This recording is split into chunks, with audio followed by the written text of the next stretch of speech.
और पंजाब से इस वक्त बड़ी खबर यह आ रही है कि लॉरेंस गैंग पर पंजाब पुलिस ने बड़ा एक्शन लिया है। डेराबस्सी में लॉरेंस गैंग के शूटर्स का एनकाउंटर किया गया है। डेराबस्सी अंबाला हाईवे पर यह एनकाउंटर हुआ है और इस दौरान जानकारी यह मिल रही है कि मुठभेड़ में 2 गैंगस्टर जख्मी हुए हैं। इनके पास से भारी तादाद में गोला बारूद भी बरामद किया गया है। इनके पास से 70 कारतूस और कुछ पिस्टल बरामद की गई हैं। लॉरेंस गैंग के कुल 4 गैंगस्टर हैं जो इस एनकाउंटर के बाद, इस मुठभेड़ के बाद अरेस्ट कर लिए गए हैं, गिरफ्तार कर लिए गए हैं। तो पंजाब पुलिस के लिए एक बड़ी कामयाबी इसको माना जा रहा है। मोहाली में ये एक्शन हुआ है जहां पर डेराबस्सी हाईवे पर एनकाउंटर हुआ। पंजाब पुलिस और इन शूटर्स के बीच में दोनों ओर से गोलियां चली, जिसमें 2 शूटर्स को गोलियां लगी हैं। कुल 4 गैंगस्टर हैं जिन्हें इस एनकाउंटर के बाद पंजाब पुलिस ने गिरफ्तार कर लिया है। तो बड़ी कामयाबी है पंजाब पुलिस के लिए। लॉरेंस गैंग के 4 शूटर्स अरेस्ट किए गए हैं। इनके पास से भारी तादाद में हथियार और कारतूस बरामद किए गए हैं। ਅੱਜ ਡੇਰਾਬੱਸੀ ਏਰੀਏ ਦੇ ਵਿੱਚ ਜਿਹੜਾ ਹੈਗਾ ਇੱਕ ਪੁਲਿਸ ਨੂੰ ਟਿਪ ਆਫ ਆਈ ਸੀਗੀ ਕਿ ਇੱਕ ਗੈਂਗ ਦੀ ਵੈਪਨਸ ਦੀ ਡਿਲੀਵਰੀ ਹੋਣ ਲੱਗੀ ਹੈ ਤੇ 3 ਤੋਂ 4 ਬੰਦੇ ਹੈਗੇ ਜਿਹੜੇ ਵੈਪਨਸ ਅੱਗੇ ਸਪਲਾਈ ਕਰਨ ਲਈ ਲੈ ਕੇ ਜਾ ਰਹੇ ਆ। ਤਾਂ ਉਹ ਪਿੱਛਾ ਕਰਦੇ ਹੋਏ ਜੀ ਡੀਐਸਪੀ ਡੇਰਾਬੱਸੀ ਆਪਣੇ ਵਿਕਰਮ ਬਰਾੜ ਸਾਹਿਬ ਨੇ, ਜਿਹੜਾ ਪੁਰਾਣਾ ਵੀ ਤੁਹਾਨੂੰ ਪਤਾ ਹੈਗਾ ਜਦੋਂ ਇੱਕ ਘੱਗਰ ਦੇ ਕੰਢੇ ਤੇ ਆਪਣਾ ਐਨਕਾਊਂਟਰ ਹੋਇਆ ਸੀਗਾ, ਇਹ ਉਹੀ ਗੈਂਗ ਹੈਗਾ। ਗੋਲਡੀ ਢਿੱਲੋਂ ਇਹਨਾਂ ਦਾ ਮੇਨ ਹੈਡ ਹੈਗਾ, ਜਿਹੜਾ ਲਾਰੈਂਸ ਬਿਸ਼ਨੋਈ ਗੈਂਗ ਦਾ ਆਪਰੇਟਿਵ ਹੈਗਾ। ਨਾਲ ਇਹਨਾਂ ਦੇ ਇੱਕ ਬੰਦਾ ਹੋਰ ਜਿਹੜਾ ਫਿਗਰ ਹੋਇਆ ਮਨਦੀਪ ਸਿੰਘ ਹੈਗਾ, ਜਿਹੜਾ ਸਪੇਨ ਬੇਸਡ ਹੈ ਬੇਸਿਕਲੀ। ਉਹ ਇਸ ਮੋਡਿਊਲ ਨੂੰ ਤਿਆਰ ਕਰ ਰਹੇ ਸੀਗੇ ਜੀ। और संवाददाता रुस्पिंदर सिंह इस वक्त हमारे साथ इस खबर पर लाइव जुड़ रहे हैं। रुस्पिंदर, ये बड़ी कामयाबी है पंजाब पुलिस के लिए। लॉरेंस गैंग के 4 शूटर्स अरेस्ट किए गए हैं। क्या टिप मिली थी इनकी जिसके बाद ये एक्शन हुआ, ये मुठभेड़ हुई? जी, पहले बातचीत की जाए तो पुलिस द्वारा पहले भी इनकाउंटर हुआ था। तो आज जब उन पुलिस को एजीटीएफ की टीम को जानकारी मिलती है कि आज जो हथियारों की डिलीवरी होने जा रही है, तो तभी पुलिस द्वारा ये एक्शन लिया गया, जिसमें 4 गैंगस्टर को इनकाउंटर किया गया और 2 को जख्मी भी किया गया है। जब गैंगस्टर द्वारा हमला किया गया, गोली चलाई गई, तो पुलिस द्वारा भी जवाबी फायर तो किए गए, तो जिसमें 2 गैंगस्टरों के गोली भी लगी है। इनकी हिस्ट्री शीट के बारे में कुछ जानकारी साझा की है पुलिस ने, इन गैंगस्टर्स की जो पकड़े गए? जी, पुलिस द्वारा ये भी कहा गया क्योंकि लंबे समय से पुलिस द्वारा जो ट्रैप भी चल रहा था, तो जो ये गैंगस्टर गए हैं उन पर कोई ऐसा गैंगस्टर वाला पर्चा तो नहीं है, और उनके खिलाफ छोटे मोटे और स्नैचिंग के जो पर्चे हैं वो जरूर चल रहे हैं। इनके पास से हथियार भी काफी बरामद किए गए हैं, क्योंकि ये मैं भी सुन रहा था पुलिस अफसर को, वो कह रहे थे कुछ आर्म्स डीलिंग का ये मामला था। इनको शायद कुछ हथियार सप्लाई करने थे या लेने थे, इस दौरान ये एनकाउंटर हुआ। तो क्या हथियार इनके पास से मिले?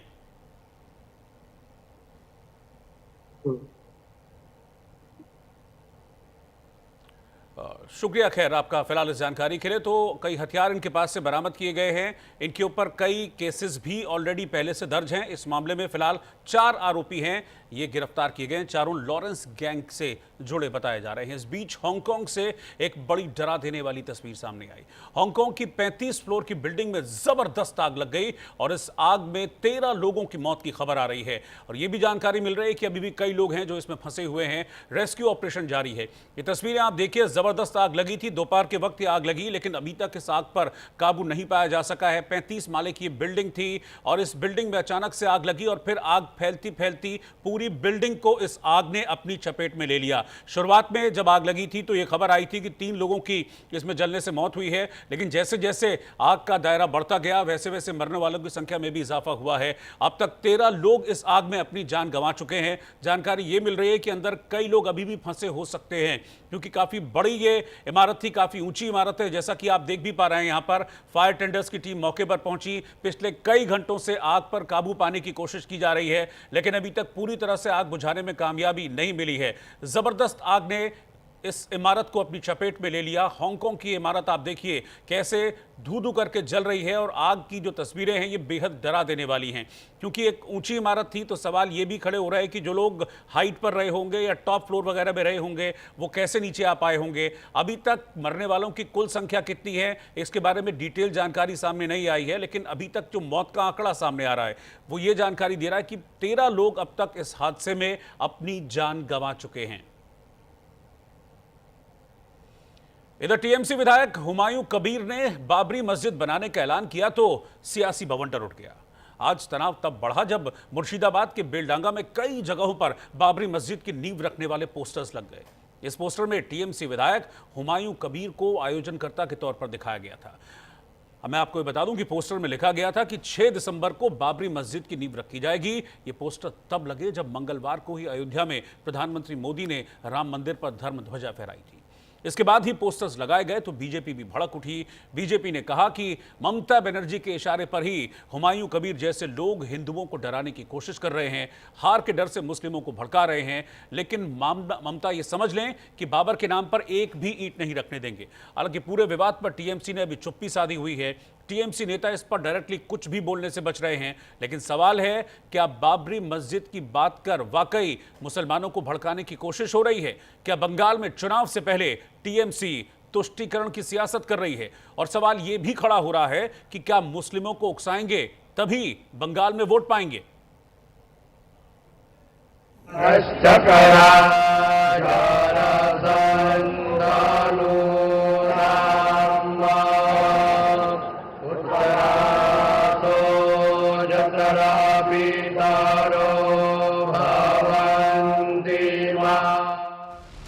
कई दशकों के इंतजार के बाद राम की नगरी में केसरिया ध्वज चमकने लगा। राम मंदिर के शिखर पर सनातन का गौरव पताका लहराने लगा। लेकिन धर्म ध्वजा फहराने के कुछ ही घंटों बाद अयोध्या से करीब 900 किलोमीटर दूर पश्चिम बंगाल के मुर्शिदाबाद में कई जगहों पर बाबरी के पोस्टर लगा दिए गए। मुर्शिदाबाद में ये बाबरी के पोस्टर तब लगे जब टीएमसी विधायक हुमायूं कबीर ने ऐलान किया था कि 6 दिसंबर को बाबरी मस्जिद की नींव रखेंगे। मुर्शिदाबाद के बेलडांगा में बाबरी मस्जिद बनाने के लिए 1 करोड़ रुपए देंगे। 3 महीने के भीतर मस्जिद का निर्माण करेंगे। बाबरी मस्जिद का शिलान्यास होगी 6 दिसंबर। स्टेट का मेरा नेता सब लोग को संहति दिवस भी उद्यापन होगी। मैं वहाँ का बेलडांगा में एक बाबरी मस्जिद 3 साल के लिए काम चलेगी, इसीलिए उनका भित्ति स्थापन होगी। टीएमसी विधायक के बाबरी प्लान ने सियासी गलियारे का तापमान चढ़ा दिया। बाबरी मस्जिद बनाने के ऐलान पर सियासी बवाल बढ़ने लगा और सवाल खड़े होने लगे। बाबरी मस्जिद की नींव रखने के पीछे टीएमसी विधायक की मंशा क्या है? क्या हुमायूं कबीर मुस्लिम वोट बैंक के लिए बाबरी की बात कर रहे हैं? क्या हुमायूं कबीर बाबरी की बात पर भड़काने की कोशिश कर रहे हैं? क्या बाबरी मस्जिद की नींव रखकर माहौल खराब करना चाहते हैं? क्या बाबरी की नींव रखने के पीछे कोई गहरी साजिश है? इन सब सवालों के बीच ऑल इंडिया इमाम ऑर्गेनाइजेशन के प्रमुख डॉक्टर उमर अहमद अलियासी ने बाबरी मस्जिद की नींव रखने के पीछे बड़ी साजिश की आशंका जताकर जांच की मांग कर डाली। कोई मस्जिद की बुनियाद बाबरी मस्जिद के नाम से करना चाहते हैं तो मुझे लग रहा है कि देश के माहौल को दोबारा खराब करने की कहीं ना कहीं कोई साजिश है। ये जांच का विषय है। चूंकि बांग्लादेश बिल्कुल बगल में है, कहीं ना कहीं मुझे ये बू बांग्लादेश से आ रही है, तो ये जांच का विषय है और उस पर जांच जरूर होनी चाहिए। डॉक्टर उमर अहमद इलियासी की इस मांग के बीच मुर्शिदाबाद में बाबरी मस्जिद के पोस्टर लगाने पर सियासी आग भड़क उठी। बंगाल में बाबरी मस्जिद के पोस्टर लगने पर बीजेपी भड़क उठी। बीजेपी नेता उमा भारती ने 2 टूक कहा कि अब बाबर के नाम पर एक ईंट नहीं रखी जाएगी और रखी गई तो ध्वस्त कर दी जाएगी। बन ही नहीं पाएगी और बनेगी तो रह नहीं पाएगी, लेकिन इसमें है साथ में सरकार भी ध्वस्त होगी और इमारत भी ध्वस्त होगी। एक ईंट नहीं बची थी उसकी। देवरा बाबा कह गए थे कि बच्चा अशोक सिंघल जी को एक ईंट उठा के लोग ले जाएंगे। इसकी तो ईंट लग ही नहीं पाएगी, ऐसी स्थिति बनेगी। आज उन्होंने, उनके विधायकों ने जो चैलेंज किया है बाबरी मस्जिद बनाएंगे, ये देश के लिए दुर्भाग्य है। अगर जो अपने को बाबर का औलाद कहेगा, औरंगजेब का औलाद कहेगा, उसे भारत में रहने का कोई अधिकार नहीं।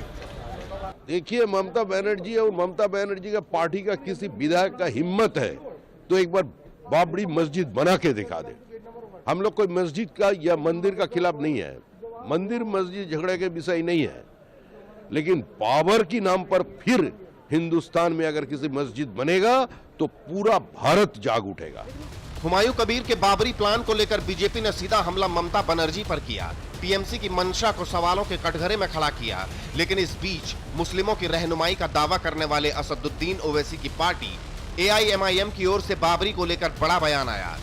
जिस दिन हमारी बाबरी मस्जिद को एक षड्यंत्र के जरिए शहीद कर दिया गया, और हमारा ये मानना है कि एक बार जहाँ मस्जिद थी है ता कयामत तक मस्जिद रहेगी, हमारा ईमान बोलता है। बाबर के नाम पर उठे सियासी बवंडर के बीच अब सवाल है, क्या बाबरी मस्जिद की बात कर क्या नफरत फैलाने की कोशिश हो रही है?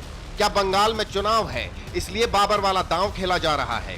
क्या मुस्लिम वोट बैंक के लिए बाबरी मस्जिद बनाने का ऐलान हो रहा है? और सवाल ये भी, क्या तुष्टीकरण की सियासत से टीएमसी का बंगाल प्लान बन रहा है?